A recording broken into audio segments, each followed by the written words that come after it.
সময় থাকে না, মুখের রুচি নেই বা রমজান মাসে অনেক কিছু খাইতে মন চায় কিন্তু কিছুই খাওয়া যায় না।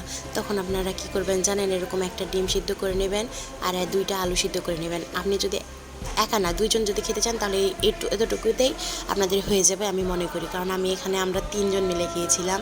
তো সুন্দরভাবে পেঁয়াজ কেটে নিয়েছি, কাঁচামরিচ আর কয়েকটা শুকনো মরিচ ভাজা ছিল, ওগুলো সবগুলো লবণ দিয়ে একবারে কুচলে নিয়েছি, যেমন করে আলু ভর্তা করে ঠিক তেমনভাবে। তারপরে আলুটা সুন্দরভাবে ভেঙে নিচ্ছি, এখন ডিমটাও ভেঙে নেব, নিয়ে একবারে হাত দিয়ে আমি ভর্তাটা করে নেব। অনেকে আছে না স্টিলের গ্লাসের গোড়া দিয়ে ভর্তাটা করে, কিন্তু আমার কাছে ওইটা পছন্দ লাগে না, মানে আমার কাছে ওইটা ভালো লাগে না। আমি হাত দিয়েই সব কিছু করতে স্বাচ্ছন্দ্য বোধ করি। আর এই ভর্তাটা বিশ্বাস করেন আপনারা না খাইলে বুঝতে পারবেন না, আমি ভাত খাওয়ার সময় আরও 2টা কাঁচামরিচ ডলে নিয়েছিলাম, কারণ ঝাল হয়েছিল না।